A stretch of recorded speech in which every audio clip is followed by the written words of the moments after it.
Cerita tentang Ratu Balqis, seorang wanita yang menjadi penguasa di negeri Sabah, yang demikian besar pengaruhnya dan wawasannya. Dan banyak lagi Al-Quran menceritakan keadaan kaum wanita, sampai-sampai dalam Al-Quran ada satu surah yang dinamakan surah An-Nisa. Ini seluruhnya berarti bahwa Al-Quran telah menempatkan kaum wanita dalam satu posisi yang mulia dan terpuji. Al-Quran memberikan emansipasi, bahwa wanita berhak mengejar kemajuan sebagaimana halnya kaum laki-laki.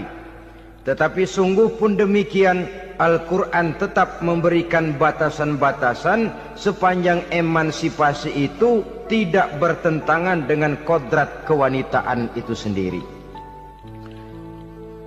Kalau persamaan dan kemajuan, kalau emansipasi dan hak asasi sudah tidak sesuai lagi dengan kodrat kewanitaan, pada akhirnya bukan mengangkat harkat dan martabat kaum wanita, justru malah merendahkan derajat dan martabat kaum wanita itu sendiri.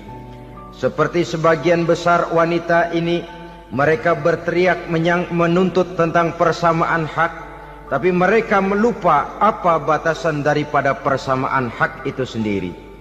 Sesungguhnya Islam dengan segala konsepsinya yang mengangkat martabat kaum wanita itu, memberikan keleluasaan kepada kaum wanita untuk maju bersama laki-laki sepanjang tidak menginjak-injak kodrat kewanitaan itu sendiri.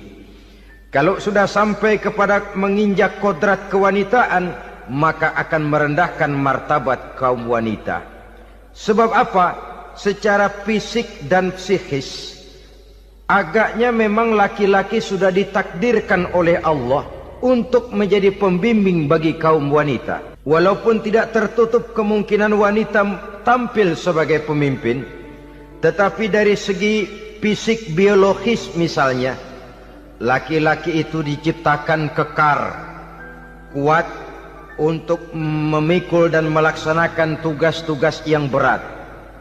Sedangkan perempuan pada umumnya adalah lembut, ayu, lemot, denok, geboy, dan lain sebagainya. Maka kalau kita baca sejarah, Allah itu belum pernah mengutus rasul perempuan. Semua rasul laki-laki.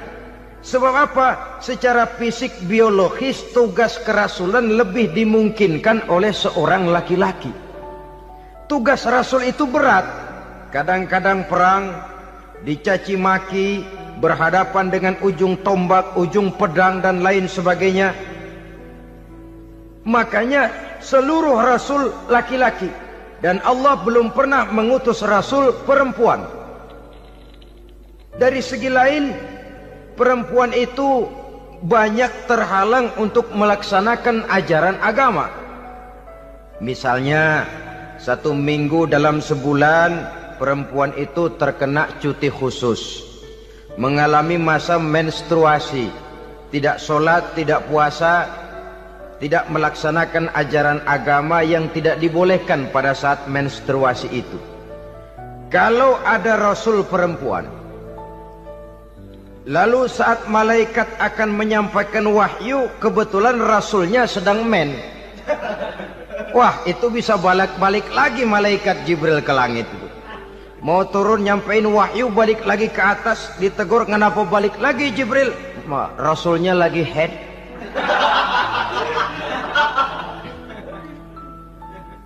Atau pada saat agama dalam bahaya, agama dalam hinaan, agama dalam ancaman, rasulnya perempuan kebetulan sedang hamil besar. Apa lalu perang ditunda? Pengumuman perang ditunda saja sampai rasul melahirkan. Tentu lebih tidak mungkin lagi. Secara fisik biologis, laki-laki lebih memungkinkan untuk melaksanakan tugas kerasulan ini. Maka seluruh rasul yang diutus Allah adalah laki-laki. Saudara hadirin yang saya muliakan, sungguh pun demikian, Islam itu mengangkat martabat wanita sedemikian tinggi sebagai tiang negara yang menentukan jatuh dan bangunnya negara. yang ikut mewarnai bahkan menjadi warnanya suatu negara. Walaupun peranannya memang tidak begitu kelihatan, tapi sesungguhnya amat sangat menentukan.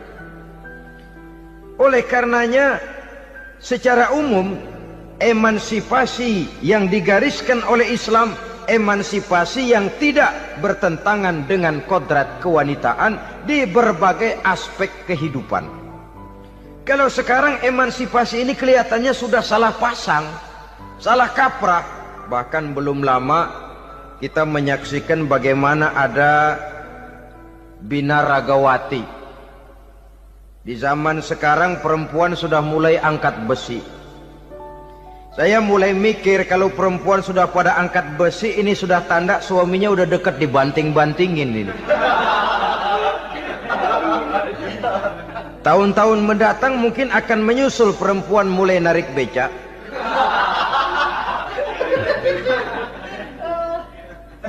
Nampaknya kan sudah tidak lagi mengindahkan kodratnya sebagai wanita. Ada olahraga yang hanya pantas dikerjakan oleh laki-laki. Oleh karena itu pada kesempatan ini kita akan mencoba melihat peranan wanita dari berbagai dimensinya. Yang pertama, peranan wanita sebagai istri. Adalah Rasul memilih istri pertamanya Sayyidatuna Khadijah radhiyallahu anha.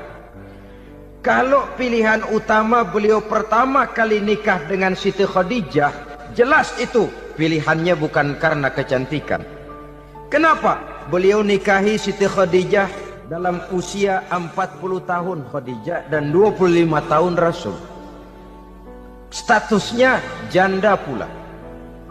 Kalau beliau seorang pemburu kembang, pemburu bunga, kenapa mesti nikah dengan janda berumur 40 tahun?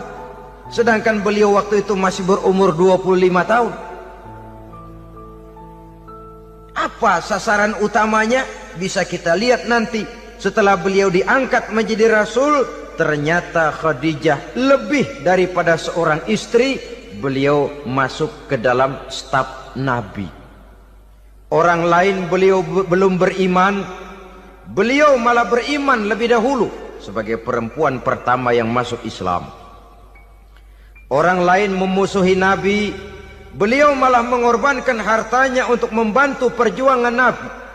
Istri setia semacam ini dengan peranannya sebagai istri yang sedemikian rupa memberikan andil yang sangat besar bagi kesuksesan dan keberhasilan seorang suami. Sebaliknya, seorang istri bisa mempengaruhi suaminya. Seorang suami yang jujur, polos, lugu, sederhana bisa jadi koruptor ulung kalau didorong-dorong oleh istrinya. Seorang istri Pak Lurah memang tidak ikut mengatur kelurahan, tapi dia bisa mewarnai suaminya. Seorang istri gubernur memang tidak ikut mengatur provinsi, tapi dia bisa mewarnai suaminya. Sepanjang warnanya positif, tentu sangat baik dan sangat diharapkan. Tetapi kalau warnanya negatif, kiamatlah akibatnya umat ini. Oleh sebab itu, peran pertama dari kaum wanita sesungguhnya adalah sebagai istri yang mendampingi suami untuk mengolah dan melaksanakan tugas-tugas besar. Dari seorang yang paling kecil sampai kepada seorang yang punya jabatan paling tinggi sekalipun, pengaruh dan peranan istri memang sangat menentukan. Saudara hadirin kaum muslimin rahimakumullah. Itulah sebabnya Nabi menikah dengan Siti Khadijah. Dan lebih dari itu, sebelum menikah dengan Nabi, Siti Khadijah itu sudah terkenal sebagai pengusaha wanita, business girl kalau bahasa sekarang ini. Bahkan jaringan bisnisnya tidak hanya Mekah saja, tidak hanya antar kota, bahkan sudah antar negara, dari Mekah ke Syam, dari Mekah ke Madinah dan lain sebagainya, yang bahkan kita tahu Rasul pada mulanya pun ikut membantu perdagangannya Siti Khadijah radhiyallahu anha ini. Jadi kalau bercermin dari karier Siti Khadijah, boleh saja wanita bergerak di bidang bisnis, asal memang profesi, bukan karena dengan senjata dan modal kecantikan. lalu membujuk dan merayu orang sampai telap sehingga bisnisnya berjalan lancar dengan jalan menjual kecantikannya. Tidak, bergerak di bidang bisnis yang memang profesinya di situ. Tidak ada salahnya. Bisa saja perempuan menjadi bisnis girl seperti yang dicontohkan oleh Siti Khadijah radhiyallahu anha ini. Sebab itu kontes-kontesan yang hanya bertitik kepada rupa yang ayu saja, rupa yang cantik saja, sesungguhnya bukan hanya tidak bermanfaat, tapi saya pikir juga sangat tidak mendidik. Yang mengajar anak-anak remaja putri kita untuk berlomba-lomba hidup dalam kepalsuan. Alis mata palsu, hidung pesek dimancungin palsu, operasi plastik. Alis matanya dikerik bikin yang palsu, tai lalat lagi bikin yang palsu, gincu bibir dimerahin palsu. Seluruhnya hidup dalam kepalsuan. Akan lebih baik kalau kita ini misalnya mengadakan kontes yang menitik beratkan kepada ketinggian IQ, kecerdasan, kemampuan, skill, keahlian dan kemampuan. Tidak hanya dititik beratkan kepada rupa yang ayu dan cantik semata-mata. Sebab di samping manfaatnya diragukan, juga sangat tidak mendidik buat generasi yang akan datang. Terutama ibu-ibu, peran utama wanita sesungguhnya adalah sebagai istri mendampingi suami dalam melaksanakan tugas-tugas besar. Satu hari serombongan ibu-ibu pernah datang menghadap Rasul mengajukan satu resolusi, protes kalau bahasa kita sekarang. Ya Rasul, ada apa Bu? Kalau laki-laki sih enak. Enak bagaimana? Iya, kalau orang laki-laki sholat, perempuan sholat. Laki-laki puasa, perempuan puasa. Laki-laki pergi haji, perempuan pergi haji. Laki-laki menuntut ilmu, perempuan bisa menuntut ilmu. Tapi kalau laki-laki pergi jihad, perang membela agama, kami perempuan tidak bisa ikut jihad perang di medan pertempuran. Padahal pahala jihad sangat besar dan kami ingin mendapat pahala jihad. Tidak adil kalau begini ya Rasul, izinkan kami pergi jihad. Ini perempuan di zaman Rasul, kalau ada kebaikan tidak bisa ikut, rasanya rugi bukan main, lalu protes. Apa jawab Rasul? Beliau senyum. Ibu-ibu jangan khawatir, walaupun ibu-ibu tidak maju ke medan perang, ada ibadah yang pahalanya sama dengan pahala jihad itu. Apa ya Rasul? Beliau menjawab, jihadukunna fi baitikunna. Jihadnya ibu-ibu, jihadnya kaum wanita adalah di rumah tangganya sebagai istri. Memasak makanan suaminya, mencuci pakaian istrinya, mengasuh, merawat dan membesarkan anak-anaknya. Itu seluruhnya bagian daripada ibadah yang pahalanya tidak kurang dengan pahala jihad. Kenapa? Al-Quran itu memberikan sesuatu sesuai dengan kedudukannya. Kalau perempuan pergi perang jihad membela agama, musuhnya laki semua, kayak apa perangnya? Itu musuhnya bisa nggak mau pakai pedang, perangnya udah gulat aja udah. Sehingga Rasul lalu memberikan satu jalan keluar yang membuat wanita-wanita itu lega. Jihadukunna fi baitikunna. Ibu-ibu sih tidak usah khawatir, jihad ibu adalah di rumah tangga ibu-ibu semua. Sejak bangun tidur sampai tidur kembali, nyaris kaum ibu itu 24 jam pekerjaannya. Sebagai istri, dia melaksanakan jihad di rumah tangganya. Peranan wanita yang pertama adalah sebagai istri, yang walaupun tidak kelihatan dan menonjol seperti halnya laki-laki, tapi sangat mewarnai, bahkan menjadi warna dari tugas apapun yang dihadapi oleh suaminya. Dulu ada seorang orator, kalau pidato hebat bukan main. Kalau dia bernada gembira, semua orang senyum. Kalau dia bercerita tentang sesuatu yang sedih, satu masjid orang nangis. Orang tanya kepadanya, Pak, bisa pidato begitu hebat, siapa yang bikin? Ya saya sendiri.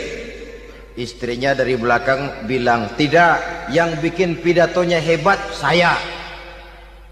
Kata suaminya, mana bisa, saya, kata istrinya.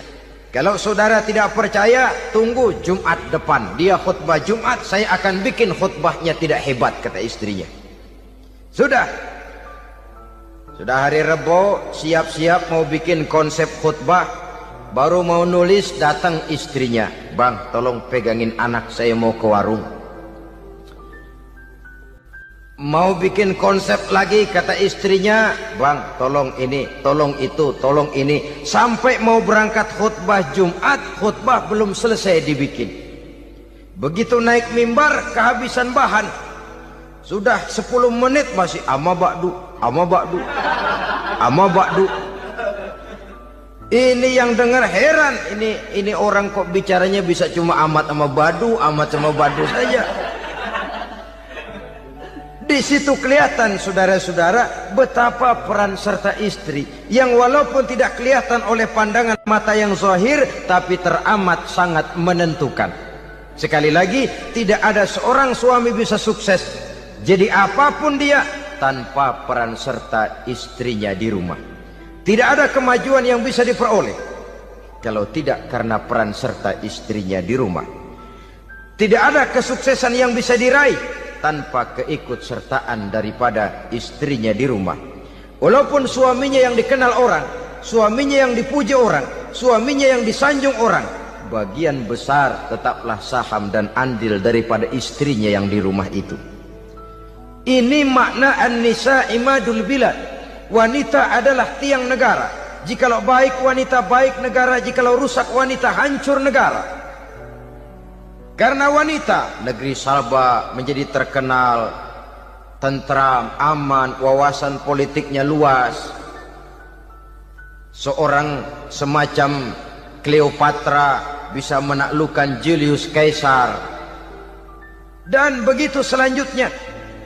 Banyak cerita-cerita betapa wanita yang berperan di belakang layar ini bahkan bisa menggoyangkan negara. Bahkan yang paling dekat saja contoh dengan kita, Senator Gary Hart. Saudara masih dengar tentu itu. Betapa harus terpaksa mengundurkan diri dari pencalonan presiden Amerika karena kasusnya dengan Donna Rice itu, dengan hostess itu. Betapa di sini seorang perempuan atau seorang wanita sanggup membongkar seseorang yang punya masa depan ceria untuk menuju kursi kepresidenan dari suatu negara adidaya seperti Amerika, bisa gagal berantakan karena skandalnya itu. Apa penyebabnya? Wanita. Tapi wanita juga bisa menyebabkan menjadi cambuk majunya laki-laki. Wanita juga bisa menghancurkan dan mengubur laki-laki. Saudara hadirin yang saya muliakan, ia memang kelihatannya makhluk yang lemah, tapi di balik kelemahannya itu sesungguhnya dia bisa menelan laki-laki yang bagaimanapun besarnya. Saudara-saudara kaum muslimin rahimakumullah, terutama ibu-ibu yang saya hormati, jadi peranan yang pertama wanita sebagai seorang istri. Yang kedua, wanita sebagai ibu. Ini juga sangat besar pengaruhnya dalam membentuk generasi masa yang akan datang. Bapak, oleh karena kesibukan tugasnya, tentu lebih banyak di luar rumah. Yang nyaris 24 jam di rumah itu ibu.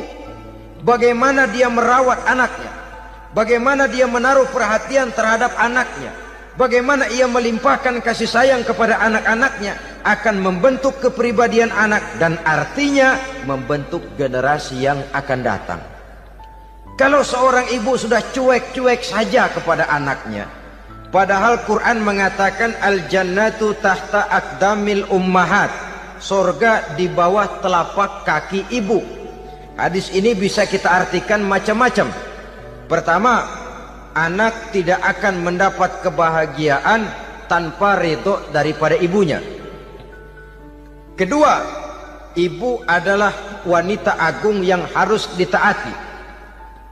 Ketiga, neraka atau surga anak bergantung kepada ibu. Bagaimana dia mewarnai anak. Kalau ibunya cuek-cuek saja sama anaknya, dan sering jadi contoh klasik, kalau anak ayamnya beduk maghrib belum pulang, satu RT dicariin, hansip diundang, kalau perlu dan ramil dilaporin. Tapi kalau anak gadisnya jam 12 tengah malam belum pulang, ibu tenang saja Pak. Tidak tergerak dan tidak tertarik hatinya. Ya tentu tidak semua. Kalau sudah begitu, bukankah hakikatnya ibu sudah menciptakan neraka buat anaknya sendiri?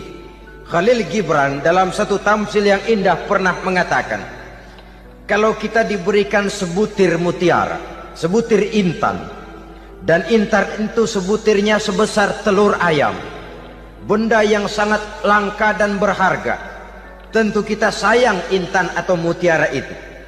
Kita jaga baik-baik, kita simpan dalam kotak, kotaknya kita kunci, kotak itu kita simpan di dalam lemari, lemarinya kita kunci lagi, lemarinya ada di dalam kamar, kamarnya pakai pintu, pintunya kita kunci lagi, kamar itu ada dalam rumah, rumahnya pakai pintu, dikunci lagi, kemudian rumahnya pakai pintu gerbang besar, gerbangnya juga digembok lagi. Untuk menjaga intan itu jangan sampai hilang, begitu usaha kita berlapis-lapis. Dan intan itu sudah diberikan kepada kita, kata Khalil Gibran. Apa dia? Anak-anak yang diamanahkan Allah kepada kita. Itu intan-intan mahal, itu mutiara-mutiara pilihan yang dititipkan dan diamanahkan untuk kita jaga sebaik-baiknya. Haruskah dia sia-sia di tangan kita? Haruskah dia merana jatuh di tangan ibu yang tidak punya tanggung jawab? Saudara hadirin yang saya muliakan, oleh karenanya peranan sebagai ibu ini sangat menentukan bagi pembentukan generasi yang akan datang. Salah ibu mengarahkan anak, akan lahir generasi mendatang yang tidak kita harapkan. Sehingga Nabi bersabda, kullu mauludin yuladu 'alal fitrah fa abawaihi yuhawwidanihi au yunassiranihi au yumajjisanihi. Setiap bayi dilahirkan dalam keadaan suci, setiap bayi dilahirkan dalam keadaan bersih, tidak punya dosa. Islam tidak mengenal dosa warisan. Semua saja bayi lahir dalam keadaan suci dan bersih. Kalau demikian lalu bagaimana?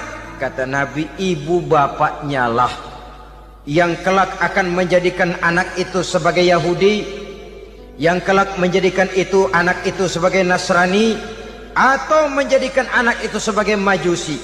Ibu bapaknya yang mewarnai anak. Ibaratnya anak itu kertas putih, mau ditulis tinta hijau warnanya hijau, mau ditulis tinta merah warnanya merah, mau ditulis tinta hitam pun warnanya hitam. Oleh karena itu pembentukan anak yang soleh secara mental sesungguhnya sudah diwarnai oleh kebiasaan ibu bapak dalam pergaulan di rumah tangganya secara mental. Sehingga dengan demikian saudara-saudara, salah kaprah ibu dalam mengarahkan anak-anaknya akan melahirkan generasi penerus yang sungguh-sungguh tidak kita harapkan, dan pada gilirannya akan membahayakan perkembangan bangsa dan negara, membahayakan kita sebagai suatu umat. Apalagi sekarang ini masih banyak orang-orang muslim, orang-orang tua muslim yang kadang-kadang menyekolahkan anaknya di sekolah yang membahayakan akidahnya, mematikan imannya, menghancurkan tauhidnya. Pokoknya asal bonafid keluar sekolah ada jaminan lapangan kerja, perkara anak mau kafir mau murtad bukan urusan. Alangkah ironi dan sangat menyedihkan. Saudara-saudara yang saya hormati, jadi dari segi kaum wanita peranan ibu sangat besar. Dari segi anak, ketaatan kepada ibu, doa restu ibu akan membawa kepada kebahagiaan hidup. Doa ibu mustajabah, kutukan ibu manjur. Beberapa hikayat dan riwayat menjadi contoh dan tamsil buat kita betapa tidak ada satu kebahagiaan di dunia ini yang bisa ditegakkan tanpa doa restu daripada ibu. Pantas kalau dalam Al-Quran ada ummul kitab, ibunya atau induknya kitab. Tiap negara punya ibu kota, bapak kota tidak ada. Lalu lagi wawasan Nusantara disebut Ibu Pertiwi, Bapak Pertiwi kemana tahu. Saudara hadirin yang saya muliakan, lalu dalam peringatan hari-hari besar nasional ada yang namanya Hari Ibu. Hari Bapak nggak pernah diperingati. Ada Hari Ibu, dan ibu itu pun ada Ibu Kartini, ada Ibu Dewi Sartika, dan macam-macam lagi yang seluruhnya merupakan refleksi dan gambaran betapa peranan kaum wanita di dalam kehidupan ini yang memang banyak mewarnai dan menjadi warna dari suatu kegiatan. Saudara-saudara kaum muslimin rahimakumullah, apabila yang pertama tadi kita melihat peranan kaum wanita sebagai istri, betapa ia berpengaruh besar dalam ikut menunjang keberhasilan dan kesuksesan suaminya. Kemudian pada peranannya yang kedua, wanita sebagai ibu di rumah tangga, betapa ia ikut membentuk, mempengaruhi, mewarnai dan membimbing kepribadian anak sebagai generasi penerus. Maka pada peranan yang ketiga ini kita akan melihat wanita sebagai social agent, sebagai penggerak kegiatan sosial di berbagai bidang kehidupan. Apakah itu bernama majelis taklim, apakah itu bernama perkumpulan dan yayasan-yayasan kemanusiaan, organisasi-organisasi yang bergerak di bidang pendidikan. Bahkan di zaman sekarang bukan hanya menjadi penggerak sosial, bahkan sudah banyak kaum wanita yang menggerakkan satu bangsa. Dunia mengenal Margaret Thatcher, dunia mengenal Indira Gandhi, dunia mengenal Bandara Naike, dunia mengenal Corazon Aquino, dunia mengenal Golda Meir dulu itu dari Israel. Dunia mengenal Imelda Marcos yang ambisius, tapi yang kemudian melangkah kepada jalan yang negatif dari tujuan semula. Ini bukan hanya sekedar social agent, tapi bahkan sudah mengarah kepada menggerakkan dan mewarnai suatu bangsa. Islam membuka pintu ke arah itu. Wanita duduk dan berfungsi sebagai social agent, mengurus berbagai macam perkumpulan yang bertujuan kepada kebajikan, menyantuni yatim piatu, memelihara kesehatan, menyayangi binatang, memelihara kelestarian lingkungan dan lain sebagainya. Islam membukakan pintu sepanjang peranan sebagai istri dan sebagai ibu tidak diabaikan. Ini sebab yang utama, salah seorang perempuan, kaum wanita, kalau terlalu aktif berorganisasi, terlalu aktif bermasyarakat, terlalu aktif dalam berbagai macam perkumpulan, lalu melupakan tugas utamanya sebagai istri dari suaminya, sebagai ibu dari anak-anaknya. Ibu asik rapat sana, rapat sini. Anak tidak pernah diajak rapat, akhirnya si anak bikin perkumpulan sendiri, rapat menurut versi mereka. Sehingga akibatnya yang timbul anak merasa kurang diperhatikan oleh ibunya. Ngaji bagus, tapi kalau sepanjang hari ngaji saja, suami pulang mau makan tidak ada makanan, mau berganti pakaian belum lagi diteriska pakaiannya, tentu ini melupakan fungsi yang utama. Kegiatan sosial, kegiatan di organisasi adalah jadwal kegiatan setelah fungsi sebagai istri dari suami, sebagai ibu dari anak-anak dilaksanakan dengan sebaik-baiknya. Bukan tidak baik ngaji, kalau dari ngaji ke ngaji saja. Bangun tidur ngaji, jam 7 ngaji, berangkat jam 11. Sholat zuhur berangkat ngaji lagi, pulang sore, malam ngaji lagi. Suami tidak terurus, anak-anak pun terbengkalai, rusaklah rumah tangga. Dan bukankah satu bangsa terdiri dari satu tatanan masyarakat, dan tatanan masyarakat yang paling kecil bernama keluarga. Keluarga merupakan unit dari masyarakat, unit yang terkecil, dan keluarga terdiri dari pribadi-pribadi yang merupakan bapak, ibu dan anak-anak. Sehingga masyarakat bangsa yang baik terdiri dari masyarakat yang baik. Masyarakat yang baik tersusun dari keluarga-keluarga yang baik. Dan keluarga yang baik akan muncul dari pribadi dan individu yang baik. Pribadi dan individu yang baik yang sadar mana kewajiban yang primer, mana kewajiban yang sekunder. Sebagai social agent, dia lalu mawas diri dengan tetap mempertimbangkan kodrat kewanitaannya itu tadi. Saya ikut prihatin kalau ada perempuan main sepak bola. Dan saya yakin betul kalau perempuan main sepak bola, yang nonton pasti bukan nonton bola. Ya mungkin bola juga, tapi bola yang mana? Itu wallahu a'lam. Ya dicari olahraga yang sesuai dengan kodrat kewanitaan begitu. Dicarilah olahraga yang sesuai dengan kodrat kewanitaan.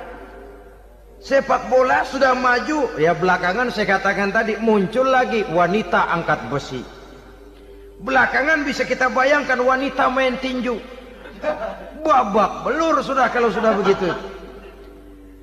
Kemajuan dengan melupakan kodrat kewanitaan akan menyengsarakan kaum wanita itu sendiri. Silahkan maju menjadi social agent, menjadi penggerak di masyarakat. Para istri Rasul bisa kita jadikan satu figur. Siti Khadijah, figur sebagai istri pendamping yang setia. Dikala suaminya bingung, ia tampil memberikan pandangan. Dikala suaminya bingung, ia memberikan tanggapan. Dikala suaminya dimusuhi orang, ia menampakkan kesetiaannya. Kau tidak sendiri bang, aku di sisimu. Dikala jiwanya gelisah ketika pertama kali menerima wahyu berhadapan dengan malaikat Jibril, Khadijah yang menghibur. Kalla ma yukhzikallahu abada. Tidak apa-apa bang, Allah tidak akan menyusahkan kau untuk selamanya. Tenang sajalah, tenang. Abang orang baik-baik, Allah tidak akan menyengsarakan abang. Peran sebagai istri. Dan Rasul mantap. Sehingga bertahun setelah Khadijah wafat, selalu terkenang dan dikenang oleh Rasul. Pernah satu saat beliau itu seperti orang melamun. Aisyah tanya, kok seperti ngelamun bang?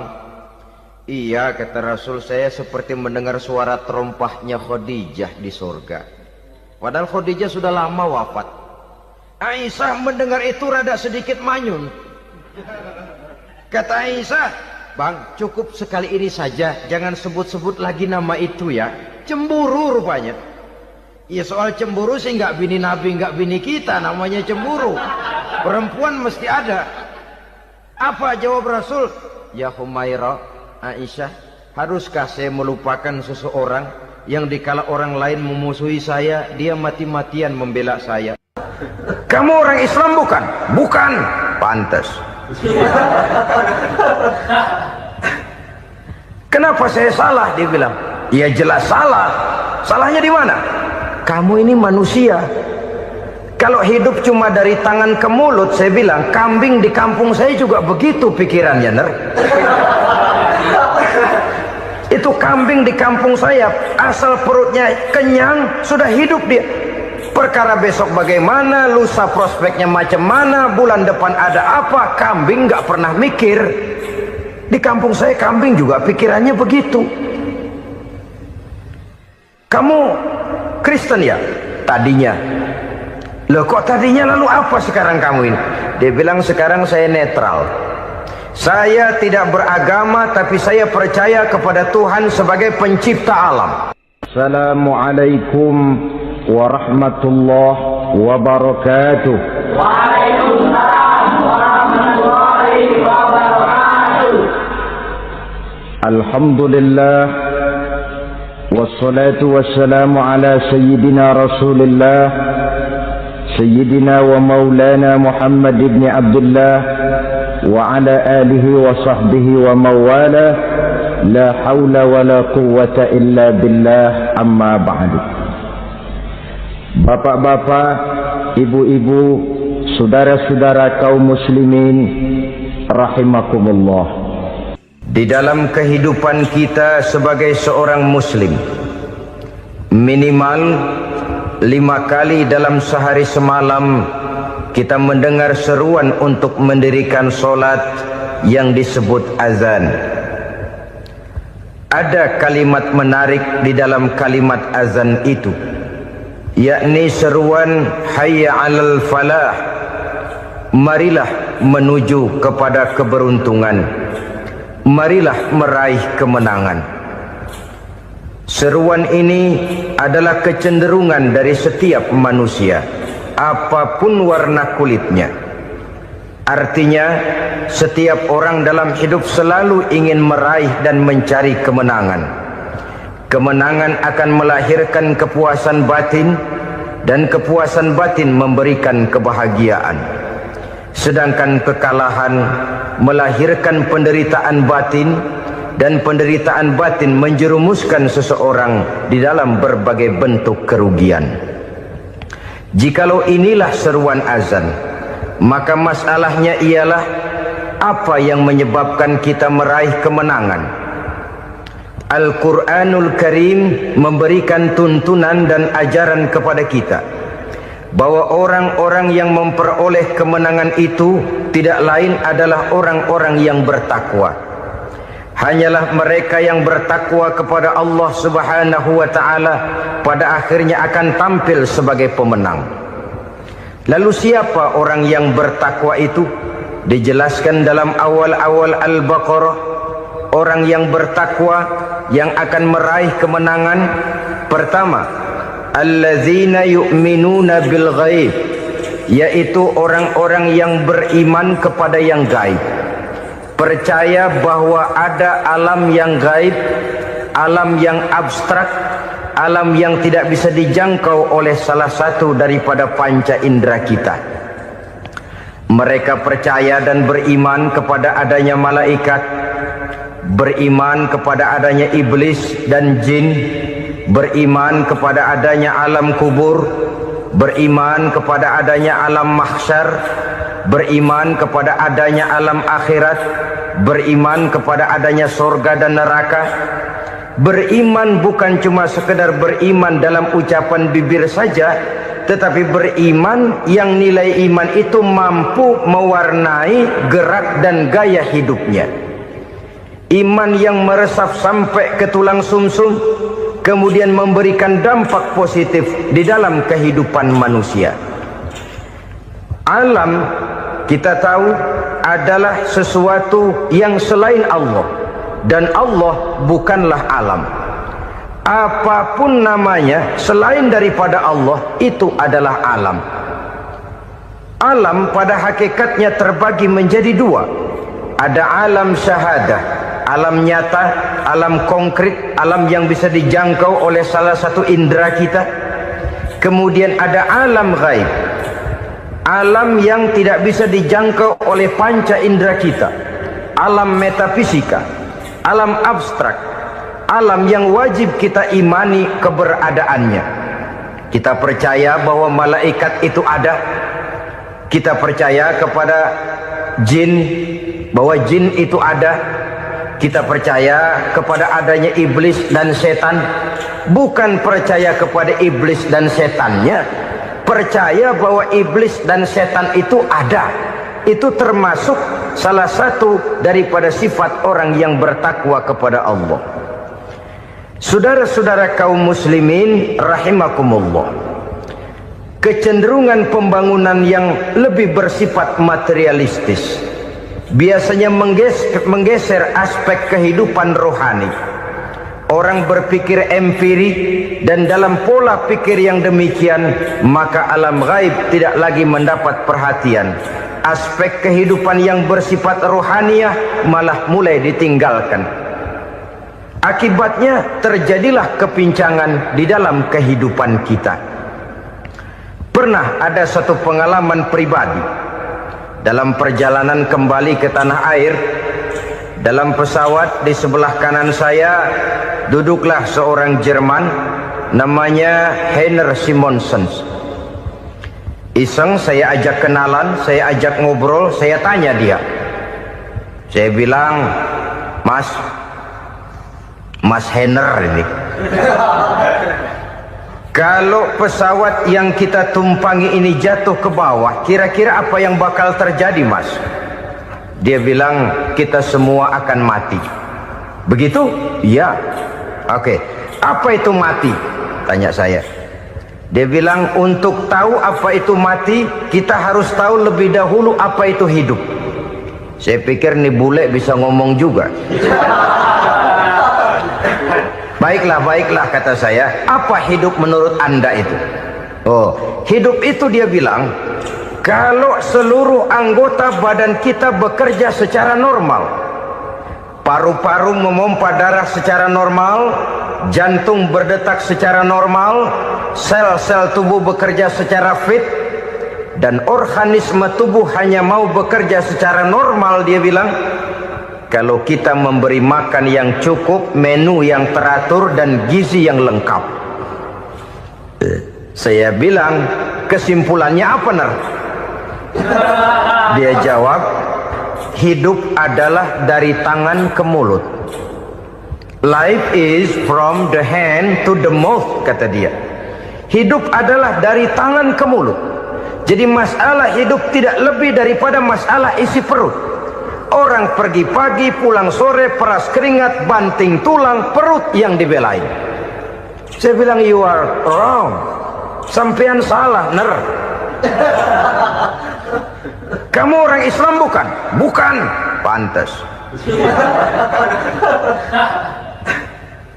Kenapa saya salah? Dia bilang, ya jelas salah. Salahnya di mana? Kamu ini manusia. Kalau hidup cuma dari tangan ke mulut, saya bilang, kambing di kampung saya juga begitu pikirannya, Ner. Itu kambing di kampung saya, asal perutnya kenyang, sudah hidup dia. Perkara besok bagaimana, lusa prospeknya macam mana, bulan depan ada apa, kambing nggak pernah mikir. Di kampung saya kambing juga pikirannya begitu. Kamu Kristen ya? Tadinya. Loh kok tadinya, lalu apa sekarang kamu ini? Dia bilang, sekarang saya netral. Saya tidak beragama, tapi saya percaya kepada Tuhan sebagai pencipta alam. Saya ingat benar dia bilang, I haven't any religious, but I believe to God as the creator of the world. Kenapa bisa netral begitu, Ner? Habis saya bingung katanya. Islam bilang Islam baik, Kristen bilang Kristen baik, Hindu Buddha bilang Hindu Buddha baik, semua agama baik. Saya netral sekalian, nggak beragama. Yang penting saya percaya kepada Tuhan. Saya bilang, Ner, kamu ini kayak orang mau beli celana, lalu bingung. Yang satu bilang Levi's bagus, yang satu bilang Blue Jean hebat, yang satu bilang Wool England hebat. Celana ini hebat, celana itu bagus, celana ini hebat. Semua celana bagus, kamu bingung. Akhirnya netral, tidak pakai celana.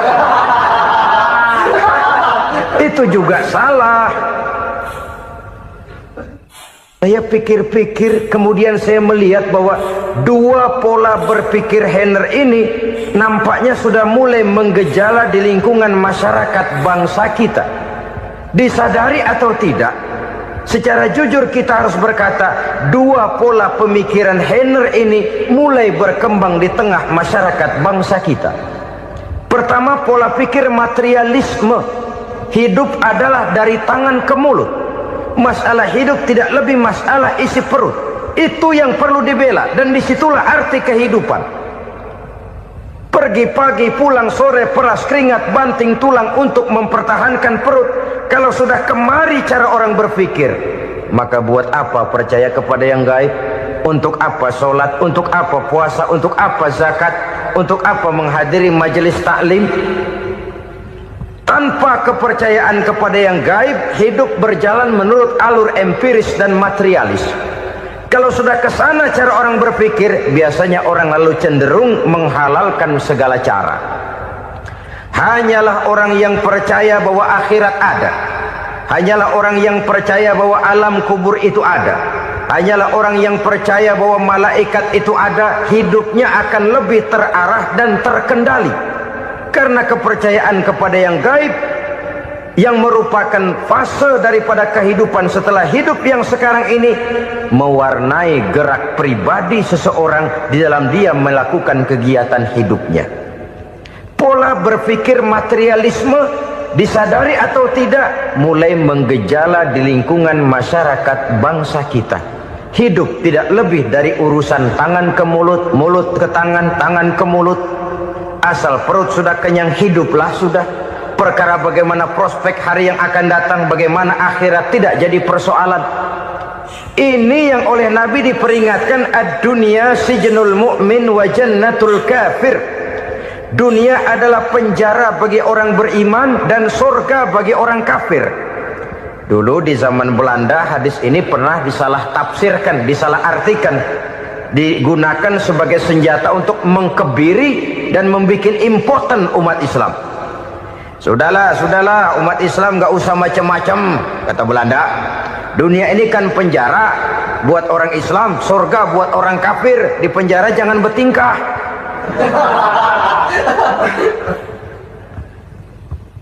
Pengertiannya tidak begitu. Dunia adalah penjara bagi orang mukmin. Artinya dalam kehidupan dunia seorang mukmin tidak bebas memperturutkan hawa nafsunya. Di penjara hawa nafsunya itu. Sebaliknya surga bagi orang-orang kafir. Buat orang kafir surgalah dunia ini. Mereka bebas memperturutkan hawa nafsunya, dilarang tidak terlarang, dicegah pun tidak tercegah. Mereka hidup menurut alur bisikan nafsu mereka sendiri. Kemudian bila ajal datang, maut merenggut nyawa, selesailah surganya sampai di situ. Maka bagi orang-orang yang tidak percaya kepada adanya akhirat, kepada adanya alam gaib, surganya sebatas umurnya. Sekali lagi, surganya sebatas umurnya. Bila umur selesai, ajal pun datang merenggut nyawa, selesailah sudah surganya sampai di situ. Alangkah pendeknya perjalanan orang-orang yang tidak percaya kepada alam gaib ini. Bagi kita mukmin, jikalau kita mampu memenjarakan hawa nafsu, kita bisa bahagia di dunia ini. Dan Islam memang tidak menyuruh kita sengsara di dunia. Raih dunia, kejar dunia, gapai dunia sebagai alat untuk mencapai kebahagiaan di akhirat nanti. Hidup adalah satu perjalanan panjang yang terbentang sejak kita terlahir dari alam rahim sampai kepada alam akhirat nanti. Andai kata kita gagal meraih kebahagiaan di dunia, toh kita masih punya akhirat. Alhamdulillahirrabbilalamin. Demikianlah tausiah penuh ilmu, hikmah dan manfaat yang sudah kita dengarkan bersama dari guru kita Al-Mafrullah Kiai Haji Zainuddin MZ. Sahabat beriman yang dimuliakan Allah, mari kita doakan guru kita, semoga beliau diampuni segala dosa-dosanya dan dilapangkan kuburnya. Dan buat sahabat semua yang sudah setia menyimak tausiah ini sampai selesai, saya ucapkan terima kasih banyak. Doa dan harapan saya semoga sahabat semua selalu diberikan kesehatan, dimudahkan segala urusannya dan dilancarkan rezekinya. Amin ya rabbal alamin. Demikian yang dapat saya bagikan, kurang lebihnya mohon maaf. Sampai bertemu lagi di kajian berikutnya. Wabillahi taufik wal hidayah, waridho wal inayah. Wassalamualaikum warahmatullahi wabarakatuh. Setelah kita mendengarkan bersama tausiah penuh ilmu dan hikmah yang sudah disampaikan oleh guru kita Al-Mafrullah Kiai Haji Zainuddin MZ, sekarang mari kita lanjutkan aktivitas kita masing-masing. Semoga apa yang sudah disampaikan oleh beliau menjadi ilmu yang bermanfaat dalam kehidupan kita sehari-hari. Selamat beraktivitas buat sahabat semua dan sukses selalu. Sampai bertemu lagi di kajian Ar-Razak 313 berikutnya. Wassalamualaikum warahmatullahi wabarakatuh. Bismillahirrahmanirrahim. Assalamualaikum warahmatullahi wabarakatuh. Alhamdulillahi wa kafa, wassalatu wassalamu ala rasulillahil mustafa wa ala alihi wa sahbihi wa man ihtada. Amma ba'du. Sahabat beriman yang dimuliakan Allah, syukur alhamdulillah kita bertemu lagi di channel Ar-Razak 313. Pada kesempatan yang berbahagia ini, mari sejenak kita luangkan waktu kita untuk bersama-sama menyimak tausiah fenomenal dari guru kita Al-Mafrullah Kiai Haji Zainuddin MZ. Tentunya banyak sekali ilmu, hikmah, dan manfaat yang bisa kita jadikan pelajaran dalam kehidupan kita sehari-hari. Berikut ini mari kita simak bersama isi tausiah beliau. Selamat mendengarkan. Tidak sabar lalu mencari jalan pintas. kesulitan ekonomi, kebetulan istrinya cakep, istrinya disuruh ngojek. Dah lu ngojek aja deh, gua nungguin setoran dah. Suami tapak di rumah. Saudara hadirin yang saya muliakan, buat sepintas memang mendatangkan materi itu mengatasi kesulitan ekonomi, tapi apakah bahagia?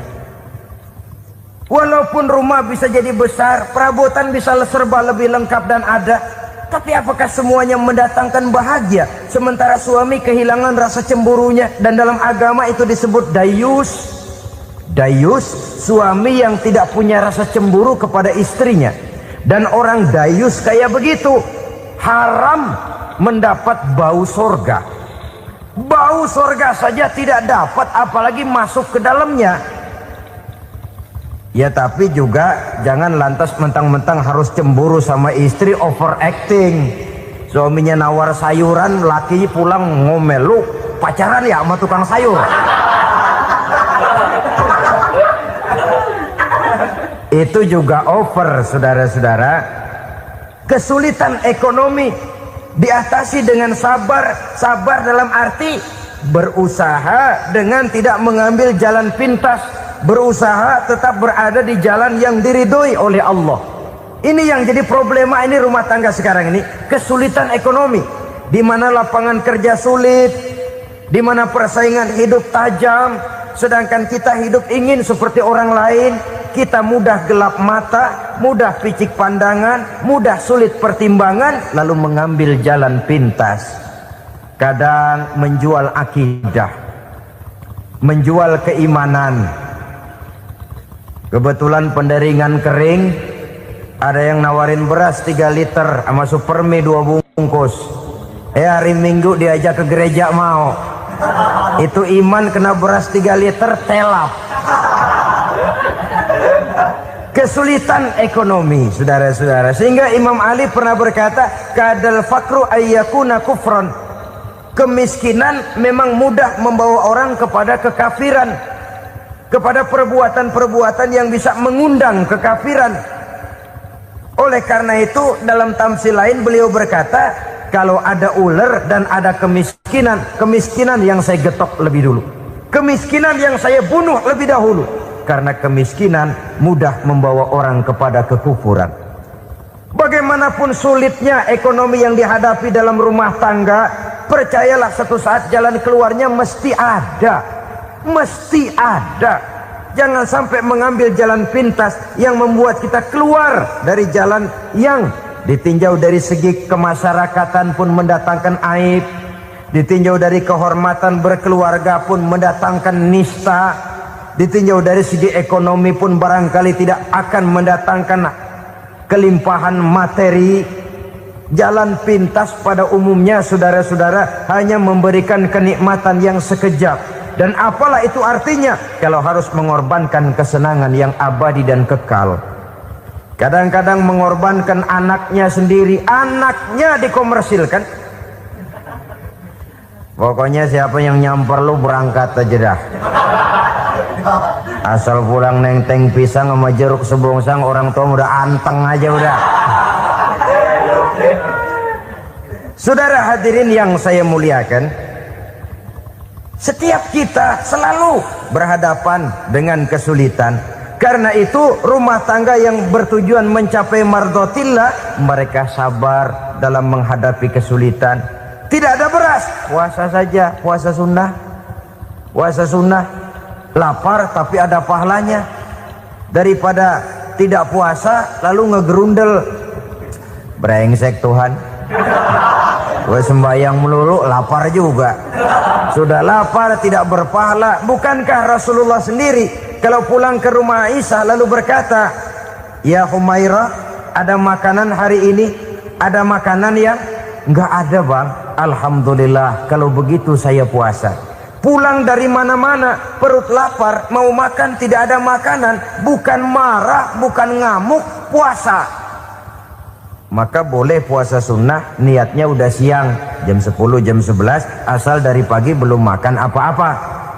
Niatnya jam 10 sah, dengan catatan dari pagi belum makan apa-apa. Jangan sudah sepiring setengah baru niat, itu lain. Itu ngojek namanya itu.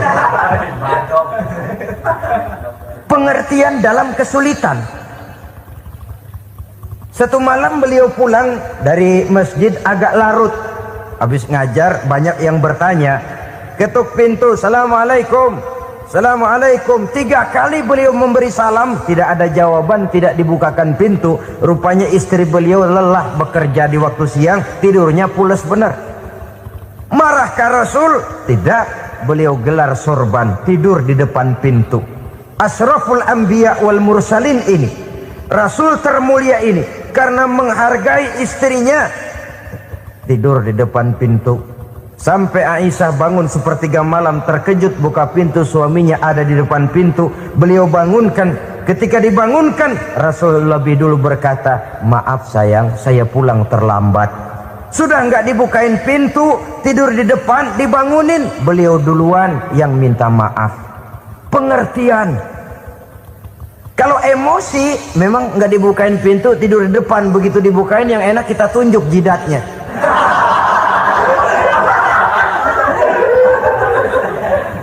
Saudara hadirin yang saya muliakan, kesulitan di dalam kehidupan merupakan bagian daripada kehidupan. Bukan untuk ditakuti, tapi untuk diatasi. Bukan untuk dihindarkan, tapi dicarikan jalan keluarnya. Hadapilah kesulitan dengan baik sangka kepada Allah, dengan lapang dada, dan dengan tetap bersabar menghadapinya. Kenapa? Karena tujuan kita mendirikan rumah tangga, mencapai ridho Allah. Kalau anak kita perjualbelikan, kalau istri kita komersilkan, kalau akidah kita jual untuk mempertahankan rumah tangga, bukankah makin jauh saja rumah tangga itu dari ridho Allah? Ini tujuan utamanya. Yang ketiga, rumah tangga yang bertujuan mardotillah itu, suami istri yang merupakan fondasi di rumah tangga, suami sebagai pemimpin, istri sebagai pembina, selalu musyawarah dalam menyelesaikan persoalan. Walaupun istri ditakdirkan sebagai pemimpin dan suami sebagai pemimpin dan istri yang dipimpin, tapi agama menganjurkan musyawarah. Jangan mentang-mentang istri nyari duit, suami nyari duit, lalu menteleng. Segalanya mau diktator, segalanya mau sendiri. Rumah tangga yang bertujuan mencapai ridho Allah selalu didirikan atas dasar musyawarah. Sehingga apabila sesuatu itu dihasilkan dari suasana musyawarah, tidak akan melahirkan penyesalan di belakang hari. Kalau tidak berjalan menurut seleranya masing-masing, belakangan timbul penyesalan, akhirnya main salah menyalahkan. Kalau sudah saling salah menyalahkan, itu artinya sudah saling mengungkit kekurangan masing-masing. Akibatnya tidak ada lagi saling menghargai. Jadi dengan demikian musyawarah di dalam menyelesaikan persoalan. Menghadapi kesulitan ekonomi, musyawarah. Menghadapi kenakalan anak, musyawarah. Akan membeli ini dan itu, sebaiknya juga musyawarah. Kalau merupakan hasil musyawarah, maka saudara-saudara hasilnya pun akan dihadapi oleh bersama. Enak rasakan bersama, tidak enak rasakan bersama. Kenapa? Tadinya musyawarahnya bersama-sama juga. Lah kalau hasil sendirian, giliran enak mungkin yang satu mau ikut, giliran tidak enak yang satu nuding. Gua kata juga apa? Kan begitu akibatnya kalau tidak berdasarkan musyawarah lebih dahulu. Maka insya Allah hasil musyawarah ini setidaknya tidak akan mendatangkan sesalan di belakang hari nantinya. Saudara-saudara kaum muslimin rahimakumullah, ciri yang keempat, sepasang suami istri yang bertujuan mencapai ridho Allah dalam upaya mencapai rumah tangga bahagia itu tawakal apabila mempunyai rencana. Tawakal berserah diri kepada Allah. Bukan berserah diri dalam artian mutlak yang mengarah kepada fatalism atau predestination. Kita sering mengartikan tawakal secara salah. Belum apa-apa sudah menyerahkan diri kepada Allah. Memang semuanya terjadi menurut maunya Allah dah. nggak usah ngapa-ngapain, bagaimana Tuhan aja dah. Lapar juga nggak usah makan, kalau takdirnya kenyang pan kenyang. Ya udah lapar terus kita. Makan dulu perkara nanti kenyang apa tidak, itu baru tawakal. Kalau sakit ke dokter, soal sembuh atau tidak baru tawakal. Artinya usaha itu ada. Setelah suami berusaha, istri berusaha, selebihnya tawakal. Apa perlunya tawakal? Apabila berhasil tidak lupa daratan, apabila berhasil tidak lupa diri, apabila gagal tidak putus asa. Sehingga dengan demikian dari tawakal ini lahirlah pondasi yang kokoh membina rumah tangga yang bahagia dalam upaya mencapai keridhaan daripada Allah Subhanahu wa taala. Apapun yang kita laksanakan di rumah tangga, tujuan intinya tetap untuk mencapai keridhaan Allah. Beli kendaraan untuk mencapai ridho Allah, lalu dipakai ngaji, dipakai ke masjid dan sebagainya. Beli peralatan rumah tangga untuk mencapai ridho Allah. Mendidik anak untuk mencapai ridho Allah, membantu keluarga untuk mencapai ridho Allah, dan begitu selanjutnya. Tawakal apabila mempunyai rencana. Kemudian cirinya yang kelima, suami istri yang bertujuan mencapai ridho Allah selalu mempererat silaturahmi. Sebab seperti sudah saya sampaikan pada pertemuan terdahulu, dalam berumah tangga itu ada orang tua, ada mertua. Itu cuma perbedaan istilah, tapi hakikatnya adalah sama. Jangan karena perbedaan istilah lalu menyebabkan kita berbeda sikap. Kalau sudah berbeda sikap, tentu akan melahirkan perasaan yang tidak simpatik. Sebaiknya suami istri kalau sudah berumah tangga, jadikanlah orang tua tempat cerita yang enak saja.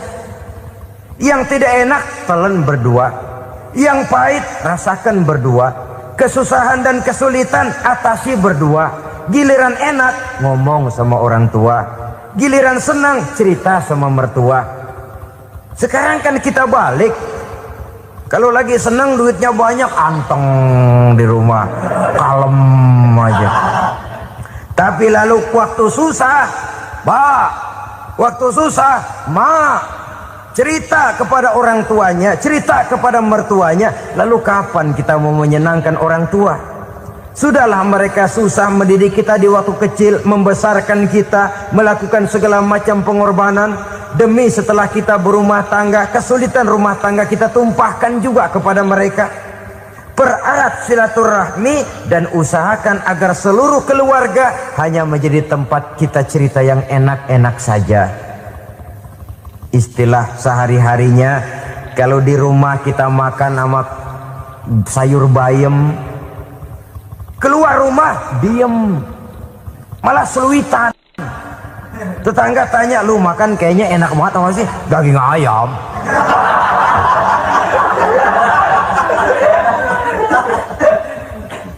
Lalu tetangga kan akan berbisik, itu makannya tuh orang enak bener ya, rumah tangganya tiap hari makan sama daging ayam.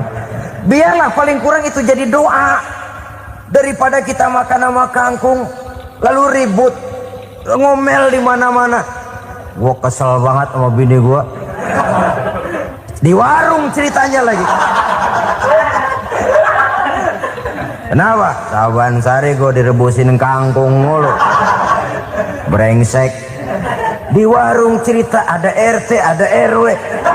Gara-gara makan sama kangkung se-RT tahu. Akhirnya mungkin kalau kita berangkat orang hitung dari jauhan, lihat kangkung liwat gitu.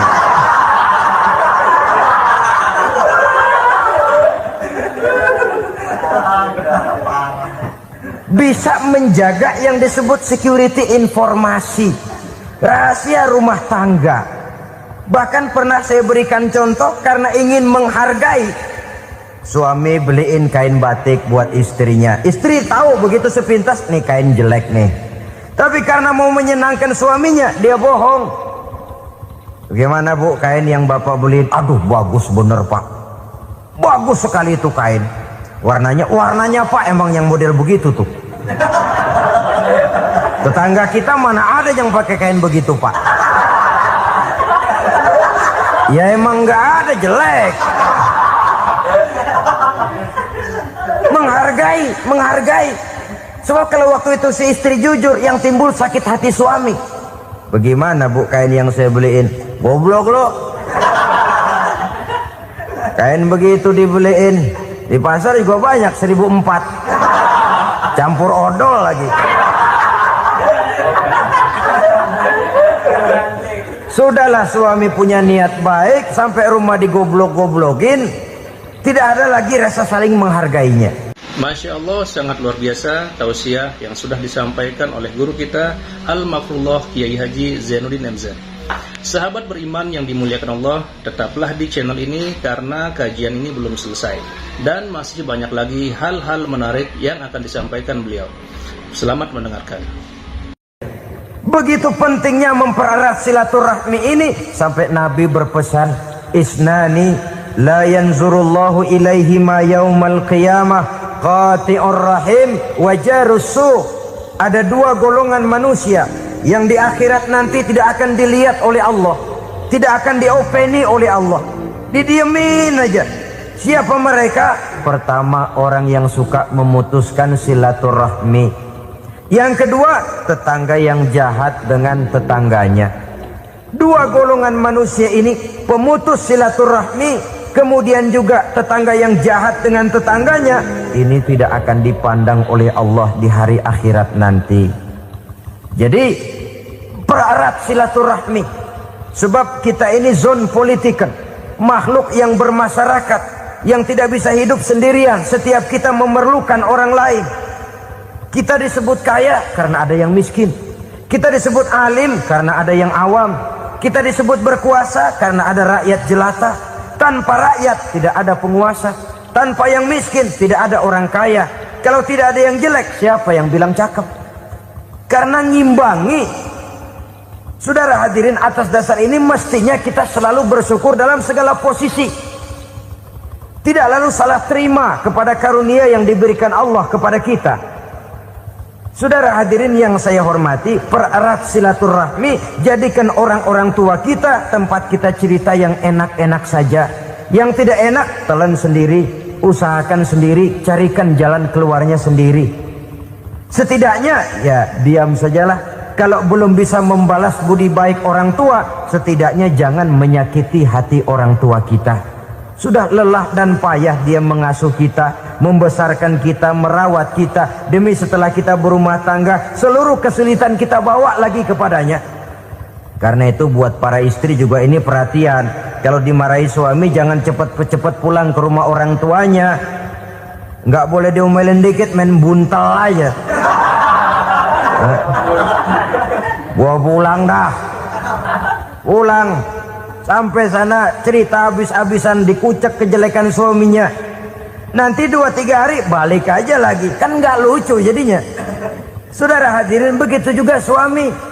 Mencaci maki habis istrinya, 2-3 hari bayar aja lagi.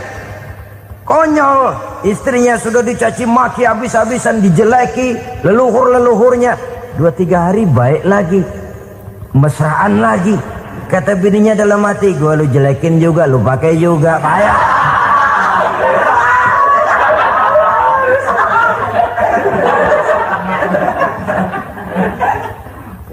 Saudara hadirin yang saya muliakan, itulah sebabnya pada awal tadi saya katakan perlunya kita mempunyai timbangan baik sebagai suami maupun sebagai istri. Nah, dari mempererat silaturahmi ini akan terjalin rasa kekeluargaan. Maka tradisi arisan keluarga itu bagus sesungguhnya untuk mempererat silaturahmi. Cuma celakanya bukan silaturahmi yang jadi tujuan, arisannya itu yang jadi tujuan. Akibatnya apa? Kalau belum narik mah semangat banget datang dah. Begitu udah narik aja udahan. Itu celakanya. Akhirnya silaturahminya jadi nomor 2, arisan semata-mata yang menjadi tujuan. Sesungguhnya itu bagus untuk mempererat silaturahmi. Karena kalau kita dengan kita sesama saudara sudah tidak saling mau mengenal, bagaimana dengan anak-anak kita? Bagaimana dengan cucu-cucu kita? 2-3 generasi yang akan datang tentu akan lebih saling tidak mengenal lagi.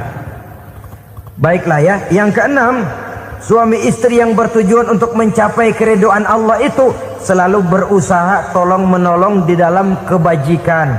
Sebab Allah pesankan itu di dalam Al-Maidah ayat 6, wa ta'awanu 'alal birri wat taqwa wa la ta'awanu 'alal itsmi wal 'udwan.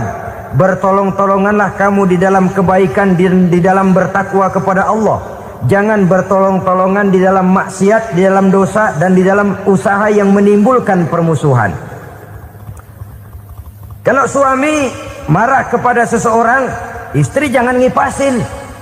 Oh bang, yang begitu mah dibayain tuman. Bu, udah habisin aja dah. Anak-anaknya marahin sekalian. Ngipasin. Istri kesel sama tetangganya, suami ngipasin. Emang tuh tetangga kita, hahu. Habis orang dikipasin. Ta'awanu 'alal birri wat taqwa, bertolong-tolonganlah di dalam kebaikan. Istri malas ngaji, suami mendorong, memberikan sugesti. Suami malas berusaha, istri memberikan sugesti. Saling tolong menolong di dalam kebaikan dan takwa, dan jangan tolong menolong dalam dosa dan permusuhan. Kata suami, bu, daripada kita melarat terus hidup, kita piara tuyul yuk. Kata istrinya, nah ini sudah menyimpang bang. Bersabarlah, bagaimanapun insya Allah kita tidak akan mati kelaparan. Piara tuyul itu nanti jadi pindah akidah, merusak iman, berteman dengan setan. Apalah artinya kekayaan dan kesenangan sebentar kalau harus mengorbankan kekayaan dan kesenangan yang abadi. Ini sudah alal ismi wal udwan, sesuatu yang mengandung dosa. Saudara hadirin yang saya hormati, kemudian yang keenam, berbaik sangka. Baik suami maupun istri sama-sama saling berbaik sangka. Suami melepas istri, istri melepas suami dengan hati yang ikhlas. Suami meninggalkan istri di rumah dengan jiwa yang bersih dan rasa yang aman. Ada rasa baik sangka, dan ini modal dasar. Kalau sudah dilandasi oleh buruk sangka, tentu yang lahir nanti adalah perasaan-perasaan yang tidak baik. Akibatnya sangat tidak menguntungkan.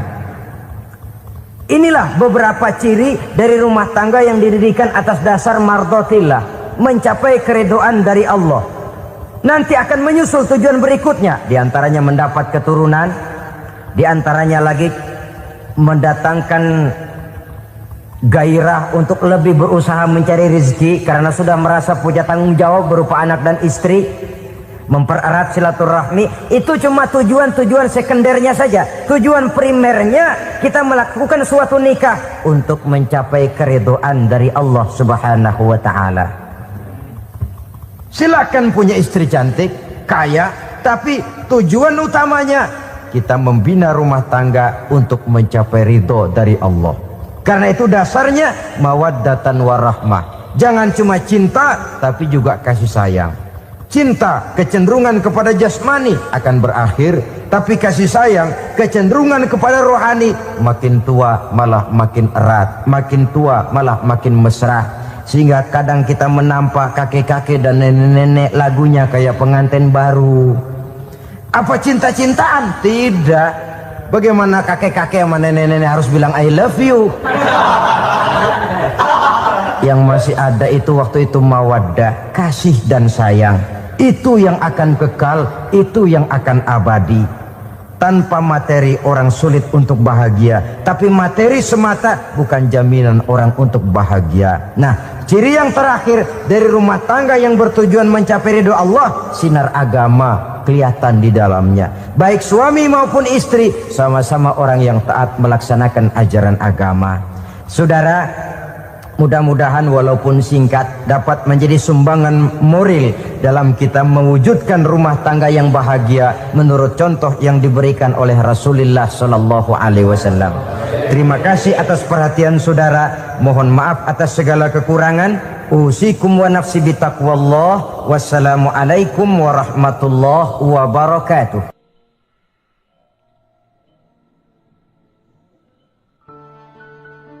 Assalamualaikum warahmatullahi wabarakatuh.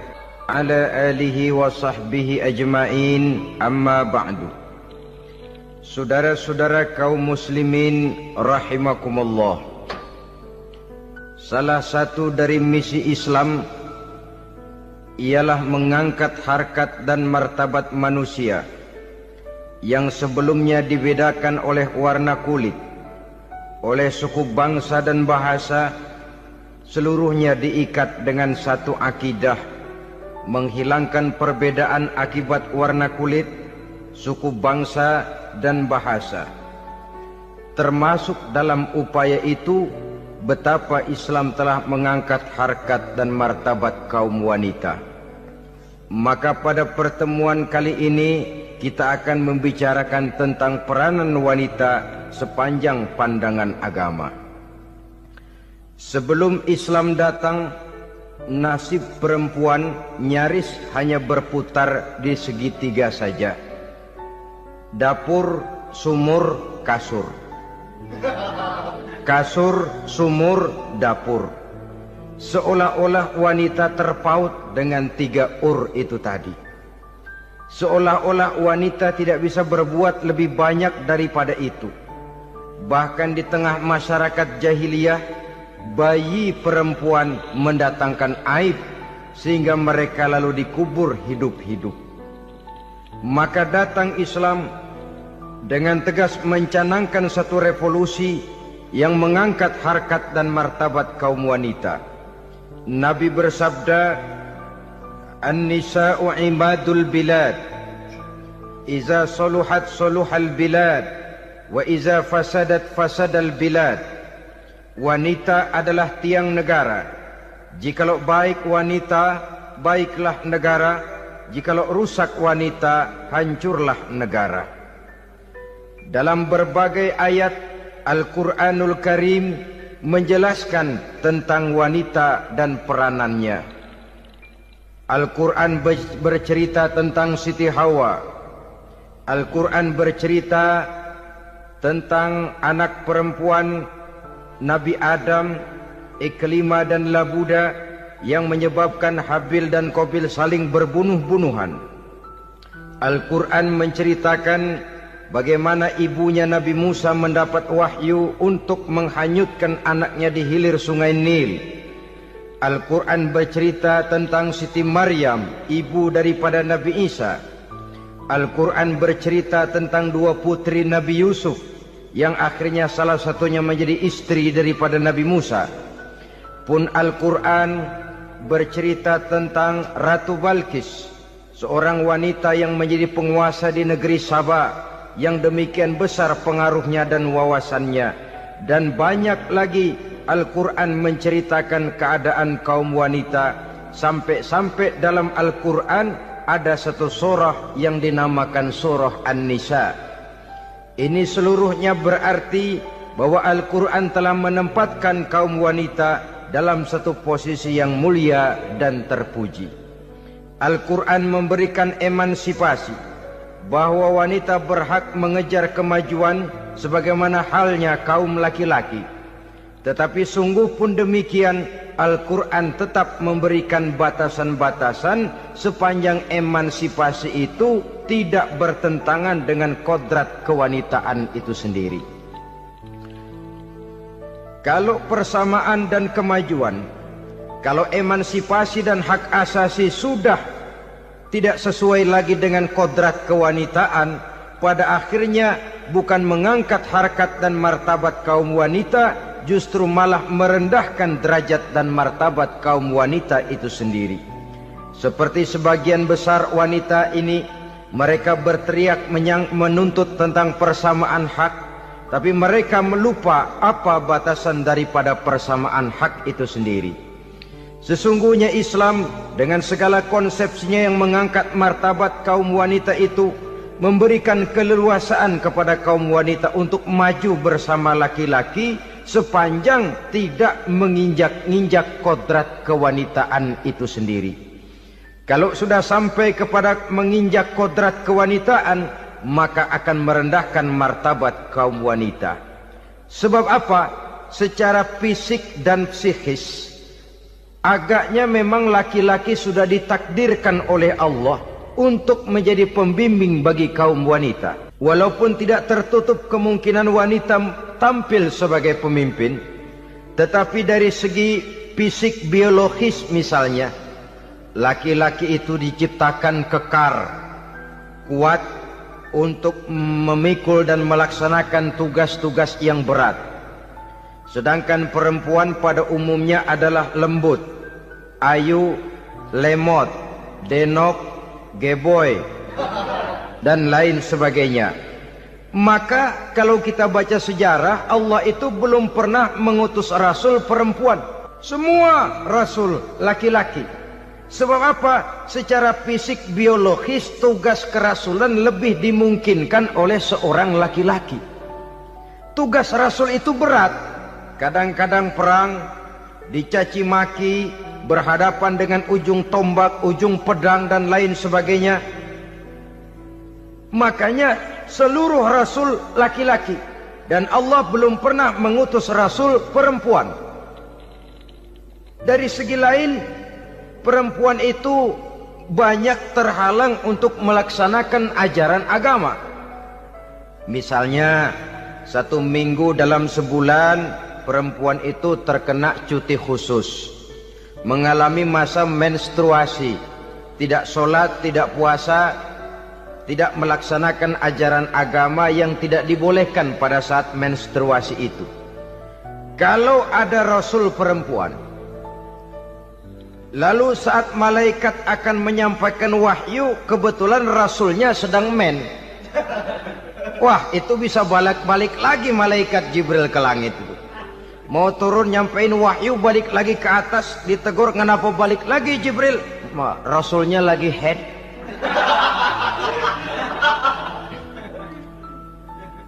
Atau pada saat agama dalam bahaya, agama dalam hinaan, agama dalam ancaman, rasulnya perempuan kebetulan sedang hamil besar. Apa lalu perang ditunda?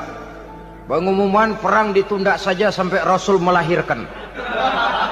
Tentu lebih tidak mungkin lagi. Secara fisik biologis, laki-laki lebih memungkinkan untuk melaksanakan tugas kerasulan ini. Maka seluruh rasul yang diutus Allah adalah laki-laki. Saudara hadirin yang saya muliakan, sungguh pun demikian, Islam itu mengangkat martabat wanita sedemikian tinggi sebagai tiang negara yang menentukan jatuh dan bangunnya negara, yang ikut mewarnai bahkan menjadi warnanya suatu negara. Walaupun peranannya memang tidak begitu kelihatan, tapi sesungguhnya amat sangat menentukan. Oleh karenanya, secara umum, emansipasi yang digariskan oleh Islam, emansipasi yang tidak bertentangan dengan kodrat kewanitaan di berbagai aspek kehidupan. Kalau sekarang emansipasi ini kelihatannya sudah salah pasang, salah kaprah. Bahkan belum lama kita menyaksikan bagaimana ada binaragawati. Di zaman sekarang perempuan sudah mulai angkat besi. Saya mulai mikir kalau perempuan sudah pada angkat besi, ini sudah tanda suaminya udah dekat dibanting-bantingin ini. Tahun-tahun mendatang mungkin akan menyusul perempuan mulai narik becak.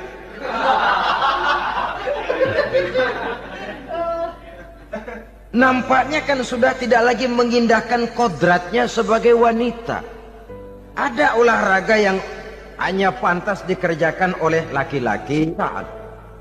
Oleh karena itu pada kesempatan ini kita akan mencoba melihat peranan wanita dari berbagai dimensinya. Yang pertama, peranan wanita sebagai istri. Adalah Rasul memilih istri pertamanya Sayyidatuna Khadijah radhiyallahu anha. Kalau pilihan utama beliau pertama kali nikah dengan Siti Khadijah, jelas itu pilihannya bukan karena kecantikan. Kenapa? Beliau nikahi Siti Khadijah dalam usia 40 tahun Khadijah dan 25 tahun Rasul. Statusnya janda pula. Kalau beliau seorang pemburu kembang, pemburu bunga, kenapa mesti nikah dengan janda berumur 40 tahun? sedangkan beliau waktu itu masih berumur 25 tahun. Apa sasaran utamanya? Bisa kita lihat nanti. Setelah beliau diangkat menjadi rasul, ternyata Khadijah lebih daripada seorang istri, beliau masuk ke dalam staf Nabi. Orang lain beliau belum beriman, beliau malah beriman lebih dahulu sebagai perempuan pertama yang masuk Islam. Orang lain memusuhi Nabi, beliau malah mengorbankan hartanya untuk membantu perjuangan Nabi. Istri setia semacam ini, dengan peranannya sebagai istri yang sedemikian rupa, memberikan andil yang sangat besar bagi kesuksesan dan keberhasilan seorang suami. Sebaliknya, seorang istri bisa mempengaruhi suaminya. Seorang suami yang jujur, polos, lugu, sederhana, bisa jadi koruptor ulung kalau didorong-dorong oleh istrinya. Seorang istri Pak Lurah memang tidak ikut mengatur kelurahan, tapi dia bisa mewarnai suaminya. Seorang istri gubernur memang tidak ikut mengatur provinsi, tapi dia bisa mewarnai suaminya. Sepanjang warnanya positif, tentu sangat baik dan sangat diharapkan. Tetapi kalau warnanya negatif, kiamatlah akibatnya umat ini. Oleh sebab itu, peran pertama dari kaum wanita sesungguhnya adalah sebagai istri yang mendampingi suami untuk mengolah dan melaksanakan tugas-tugas besar. Dari seorang yang paling kecil sampai kepada seorang yang punya jabatan paling tinggi sekalipun, pengaruh dan peranan istri memang sangat menentukan. Saudara hadirin kaum muslimin rahimakumullah, itulah sebabnya Nabi menikah dengan Siti Khadijah. Dan lebih dari itu, sebelum menikah dengan Nabi, Siti Khadijah itu sudah terkenal sebagai pengusaha wanita, business girl kalau bahasa sekarang ini. Bahkan jaringan bisnisnya tidak hanya Mekah saja, tidak hanya antar kota, bahkan sudah antar negara, dari Mekah ke Syam, dari Mekah ke Madinah dan lain sebagainya, yang bahkan kita tahu Rasul pada mulanya pun ikut membantu perdagangannya Siti Khadijah radhiyallahu anha ini. Jadi kalau bercermin dari karier Siti Khadijah, boleh saja wanita bergerak di bidang bisnis, asal memang profesi, bukan karena dengan senjata dan modal kecantikan lalu membujuk dan merayu orang sampai telap sehingga bisnisnya berjalan lancar dengan jalan menjual kecantikannya. Tidak, bergerak di bidang bisnis yang memang profesinya di situ. Tidak ada salahnya. Bisa saja perempuan menjadi business girl seperti yang dicontohkan oleh Siti Khadijah radhiyallahu anha ini. Sebab itu, kontes-kontesan yang hanya bertitik kepada rupa yang ayu saja, rupa yang cantik saja, sesungguhnya bukan hanya tidak bermanfaat, tapi saya pikir juga sangat tidak mendidik. Yang mengajar anak-anak remaja putri kita untuk berlomba-lomba hidup dalam kepalsuan. Alis mata palsu, hidung pesek dimancungin palsu, operasi plastik. Alis matanya dikerik, bikin yang palsu. Tai lalat lagi bikin yang palsu. Gincu bibir dimerahin, palsu. Seluruhnya hidup dalam kepalsuan.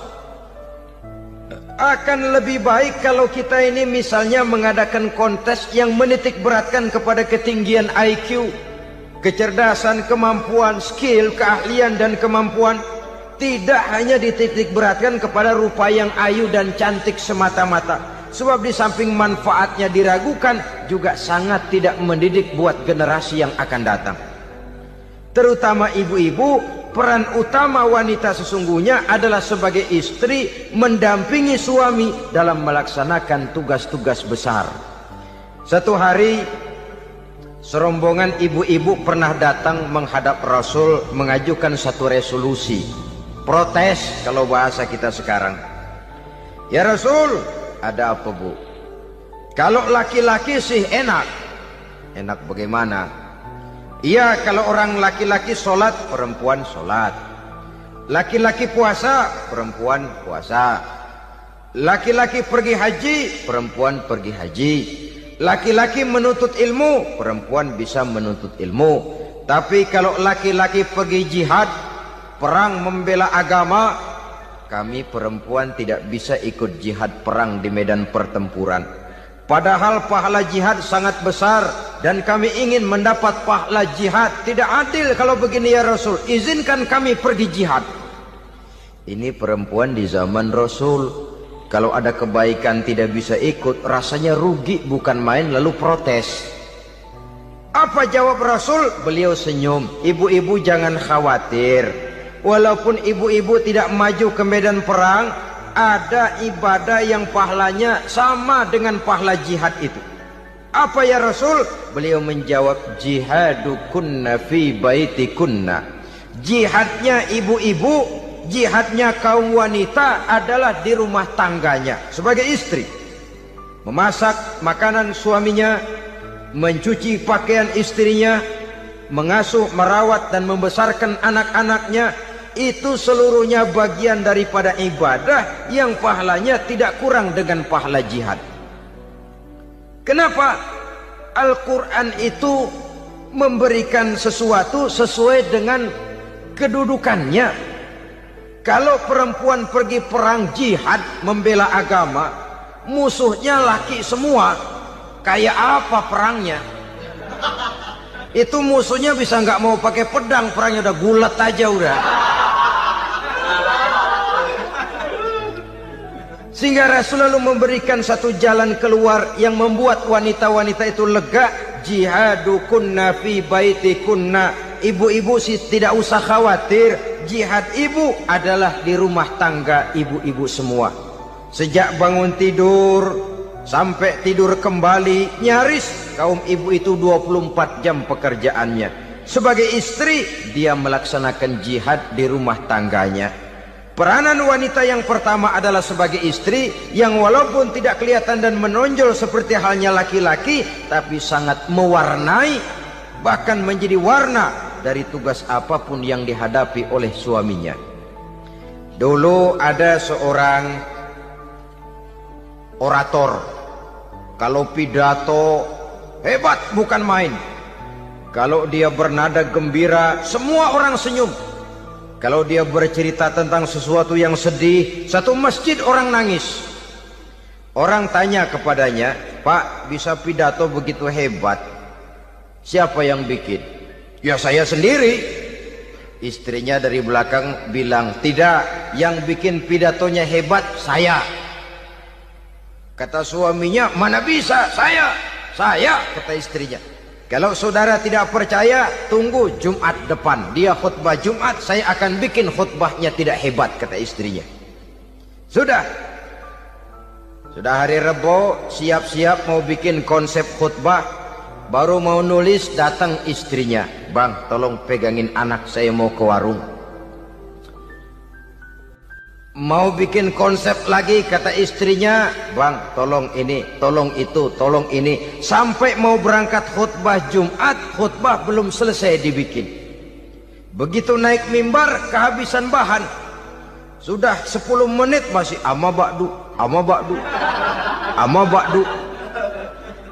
Ini yang dengar heran, ini orang kok bicaranya bisa cuma amat sama badu saja.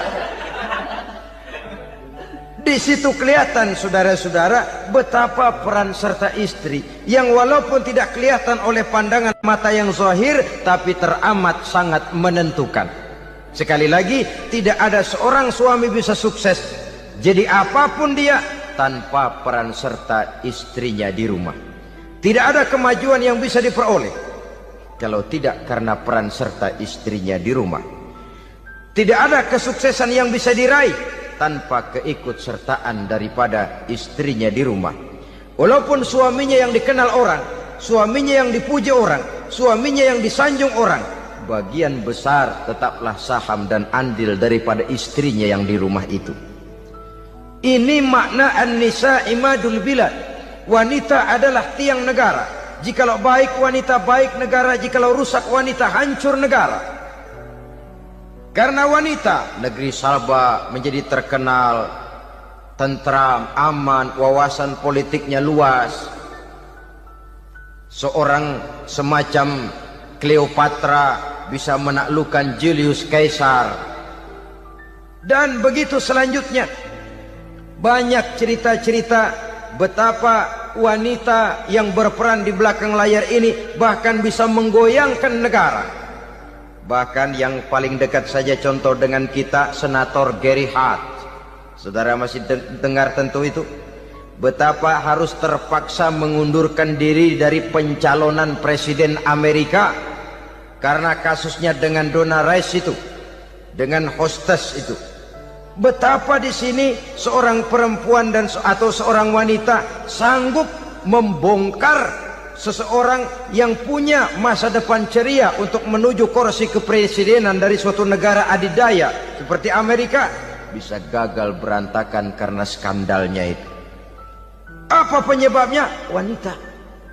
Tapi wanita juga bisa menyebabkan menjadi cambuk majunya laki-laki. Wanita juga bisa menghancurkan dan mengubur laki-laki. Saudara hadirin yang saya muliakan, ia memang kelihatannya makhluk yang lemah. Tapi di balik kelemahannya itu sesungguhnya dia bisa menelan laki-laki yang bagaimanapun besarnya.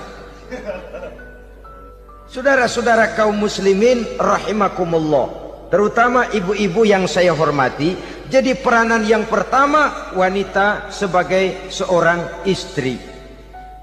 Yang kedua, wanita sebagai ibu.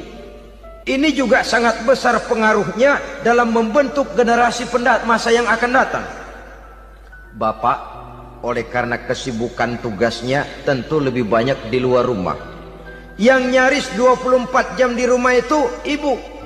Bagaimana dia merawat anaknya, bagaimana dia menaruh perhatian terhadap anaknya, bagaimana ia melimpahkan kasih sayang kepada anak-anaknya akan membentuk kepribadian anak dan artinya membentuk generasi yang akan datang.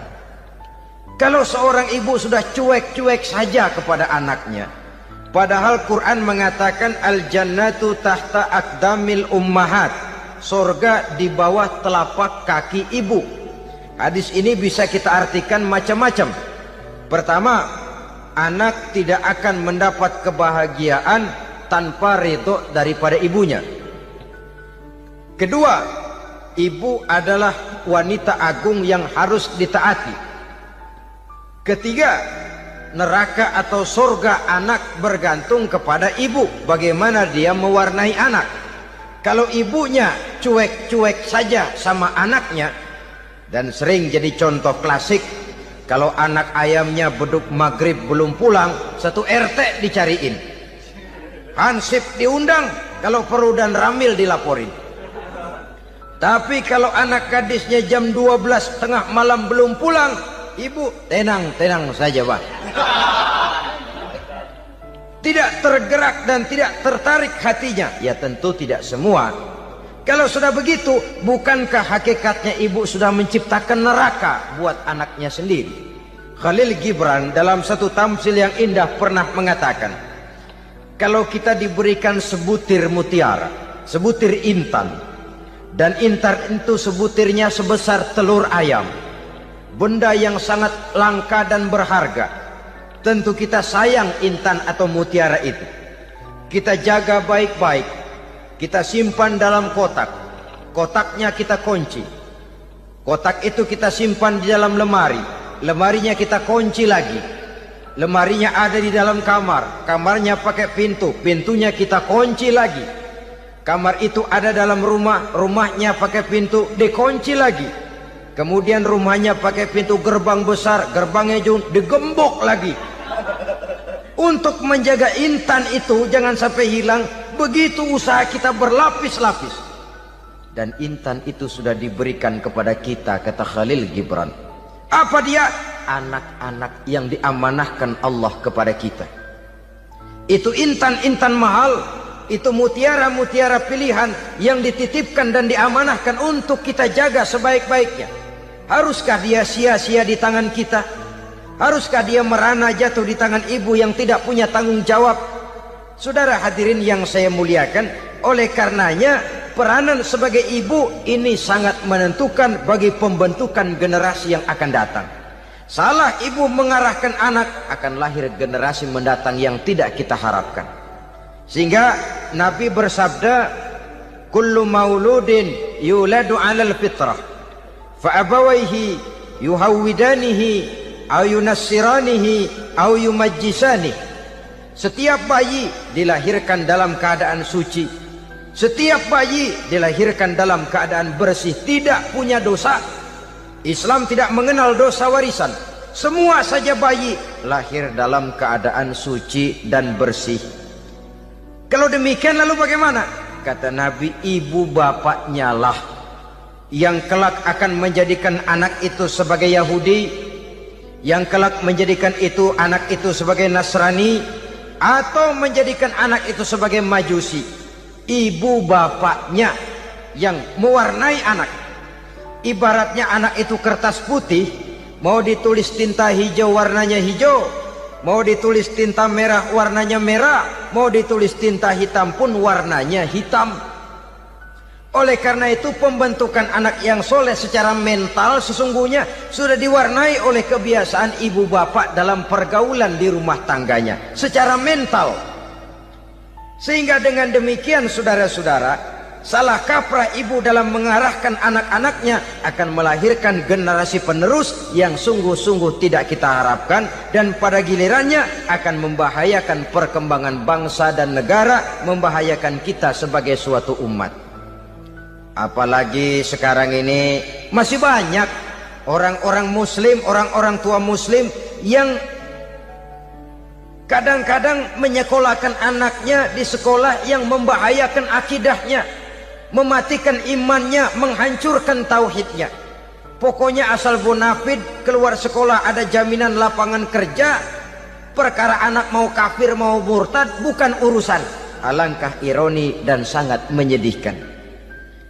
Saudara-saudara yang saya hormati, jadi dari segi kaum wanita peranan ibu sangat besar. Dari segi anak, ketaatan kepada ibu, doa restu ibu akan membawa kepada kebahagiaan hidup. Doa ibu mustajabah, kutukan ibu manjur. Beberapa hikayat dan riwayat menjadi contoh dan tamsil buat kita betapa tidak ada satu kebahagiaan di dunia ini yang bisa ditegakkan tanpa doa restu daripada ibu. Pantas kalau dalam Al-Quran ada ummul kitab, ibunya atau induknya kitab. Tiap negara punya ibu kota, bapak kota tidak ada. Lalu lagi wawasan Nusantara disebut ibu pertiwi, bapak pertiwi kemana tahu. Saudara hadirin yang saya muliakan, lalu dalam peringatan hari-hari besar nasional ada yang namanya Hari Ibu. Hari bapak nggak pernah diperingati. Ada Hari Ibu, dan ibu itu pun ada Ibu Kartini, ada Ibu Dewi Sartika, dan macam-macam lagi yang seluruhnya merupakan refleksi dan gambaran betapa peranan kaum wanita di dalam kehidupan ini yang memang banyak mewarnai dan menjadi warna dari suatu kegiatan.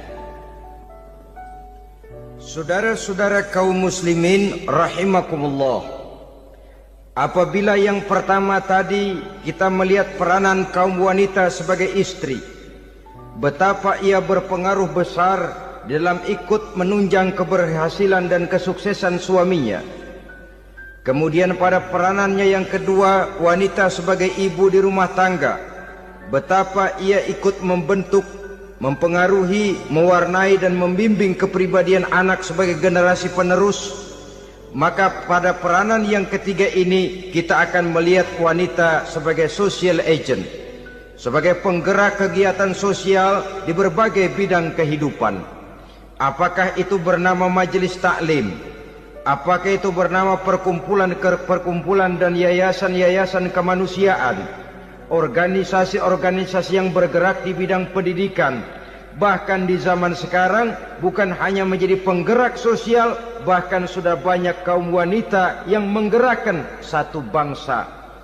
Dunia mengenal Margaret Thatcher, dunia mengenal Indira Gandhi, dunia mengenal Bandara Naike, dunia mengenal Corazon Aquino, dunia mengenal Golda Meir dulu itu dari Israel. Dunia mengenal Imelda Marcos yang ambisius, tapi yang kemudian melangkah kepada jalan yang negatif dari tujuan semula. Ini bukan hanya sekedar social agent, tapi bahkan sudah mengarah kepada menggerakkan dan mewarnai suatu bangsa. Islam membuka pintu ke arah itu. Wanita duduk dan berfungsi sebagai social agent, mengurus berbagai macam perkumpulan-perkumpulan yang bertujuan kepada kebajikan, menyantuni yatim piatu, memelihara kesehatan, menyayangi binatang, memelihara kelestarian lingkungan dan lain sebagainya. Islam membukakan pintu sepanjang peranan sebagai istri dan sebagai ibu tidak diabaikan. Ini sebab yang utama. Salah seorang perempuan, kaum wanita, kalau terlalu aktif berorganisasi, terlalu aktif bermasyarakat, terlalu aktif dalam berbagai macam perkumpulan, lalu melupakan tugas utamanya sebagai istri dari suaminya, sebagai ibu dari anak-anaknya. Ibu asik rapat sana, rapat sini. Anak tidak pernah diajak rapat, akhirnya si anak bikin perkumpulan sendiri, rapat menurut versi mereka. Sehingga akibatnya yang timbul anak merasa kurang diperhatikan oleh ibunya. Ngaji bagus, tapi kalau sepanjang hari ngaji saja, suami pulang mau makan tidak ada makanan, mau berganti pakaian belum lagi diteriska pakaiannya, tentu ini melupakan fungsi yang utama. Kegiatan sosial, kegiatan di organisasi adalah jadwal kegiatan setelah fungsi sebagai istri dari suami, sebagai ibu dari anak-anak dilaksanakan dengan sebaik-baiknya.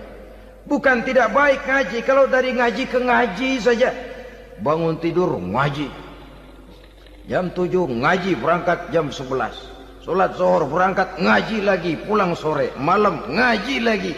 Suami tidak terurus, anak-anak pun terbengkalai, rusaklah rumah tangga. Dan bukankah satu bangsa terdiri dari satu tatanan masyarakat, dan tatanan masyarakat yang paling kecil bernama keluarga. Keluarga merupakan unit dari masyarakat, unit yang terkecil, dan keluarga terdiri dari pribadi-pribadi yang merupakan bapak, ibu, dan anak-anak. Sehingga masyarakat bangsa yang baik terdiri dari masyarakat yang baik. Masyarakat yang baik tersusun dari keluarga-keluarga yang baik. Dan keluarga yang baik akan muncul dari pribadi dan individu yang baik. Pribadi dan individu yang baik yang sadar mana kewajiban yang primer, mana kewajiban yang sekunder. Sebagai social agent, dia lalu mawas diri dengan tetap mempertimbangkan kodrat kewanitaannya itu tadi. Saya ikut prihatin kalau ada perempuan main sepak bola. Dan saya yakin betul kalau perempuan main sepak bola, yang nonton pasti bukan nonton bola.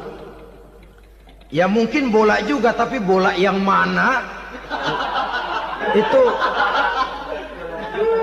Itu wallahu a'lam. Boy, ya dicari olahraga yang sesuai dengan kodrat kewanitaan begitu. Dicarilah olahraga yang sesuai dengan kodrat kewanitaan. Sepak bola sudah maju, ya belakangan saya katakan tadi muncul lagi wanita angkat besi. Belakangan bisa kita bayangkan wanita main tinju. Babak belur sudah kalau sudah begitu. Kemajuan dengan melupakan kodrat kewanitaan akan menyengsarakan kaum wanita itu sendiri. Silahkan maju menjadi social agent, menjadi penggerak di masyarakat. Para istri Rasul bisa kita jadikan satu figur. Siti Khadijah, figur sebagai istri pendamping yang setia. Dikala suaminya bingung, ia tampil memberikan pandangan. Dikala suaminya bingung, ia memberikan